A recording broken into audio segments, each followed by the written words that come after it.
Hey everyone! It probably wouldn't surprise you if I told you that I was something of a grammar nerd. That being the case, when I catch on to a word that's being misused or redefined just for no reason, that can set me into a rant. Which brings us to today. Today, I have a bone to pick with the way tropey is being used in the general vernacular. It's been used like it's inherently bad or negative, and that is just not the case. It's not true. Slander, fallacy. No, it's not. I mean, it can be, but that's not all that it is. So, we're going to talk about it. But before I get ahead of myself, perhaps we'll start at the root. Let's look at the definition of trope. A trope is a common recurring theme or device. That is a pretty simplistic definition, which often means that it has a pretty wide range, which it does. But for the sake of this video, we'll be referring to it as it relates to story specifically. When you look into tropes, you'll quickly find that nearly every facet of story is a trope. You have setting tropes like, say, the White House, or high school, or a dark and stormy night. You have plot tropes like amnesia, a fake relationship, makeover. You have character tropes like the dumb jock, the girl next door, the retired assassin, even character traits like the enemy having a scar on his face, or the nerd having glasses, or the school uniform. All of these things and more. Tropes. Tropes everywhere. Since, as they say, there's nothing new under the sun, tropes are unavoidable. You will not meet a story that is tropeless. It will not happen. I try not to use blanket statements in general because, never say never and stuff. But I'm going to use one. It's not going to happen. Avoiding tropes in story and in life, frankly, is impossible. They're everywhere. They're behind you right now. Don't be scared. So that brings us to the point of this video. Why are people using tropey as though it's inherently bad? I have a couple of theories on this. And the first is you're using the wrong word.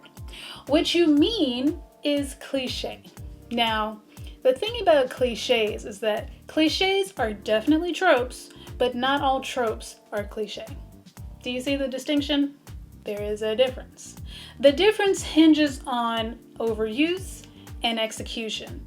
If you're using a trope that has been used again and again and again and again, and then don't change anything about it and execute it poorly, you have presented a cliche, which means it is boring and people don't like it. That's why there's a word for that. The word is not tropey, the word is cliche. Right? My second theory on why tropey is being used as a negative thing is that maybe the tropey work that they've been presented with just isn't their cup of tea. Everybody has an opinion on tropes. You have your favorites, you have the ones that you would banish to the pits of Hades if you had the chance. But that's just gonna be on a case-by-case basis. I mean, if you look on YouTube, there are dozens, dare I say hundreds of videos of people enumerating their hates and faves. I might make some myself. But ultimately, tropes are neutral. The good or bad of it is really in the eye of the beholder. That being said, tropey things can be good. In fact, the tropiness can be a requirement of the genre. How do you feel about Enchanted or Zombieland or Scream or Shrek? In all of these, the tropiness is part of the point. It's part of what makes it good.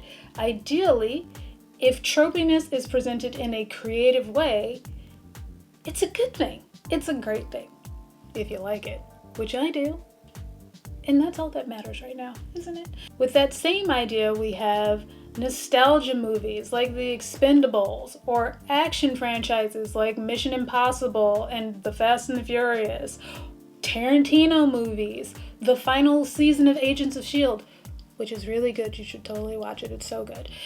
All of these things are tropey in a way that they are intended to be, and it's a big part of what makes it good and fun. Sometimes being tropey is key to the awesomeness. It can also be the root of the awful. I just think that the negative connotations being automatically applied to tropey is just misplaced. It's inaccurate. It's inaccurate, and it's diminishing our vocabulary, and I won't have it. I won't have it.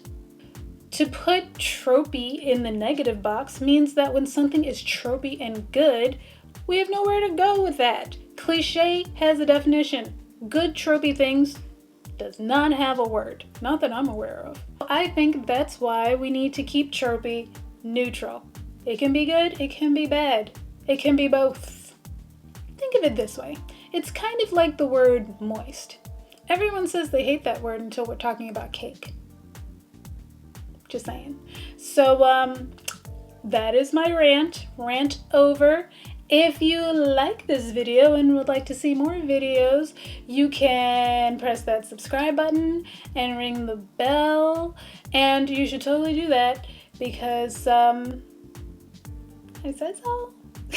It'll send you notifications, let you know when another one of these pops up. And you can also follow me on social media. On Twitter, I am at Rachel M. Douglas, and on Instagram, I am at Rachel M. Douglas _. Until next time, bye.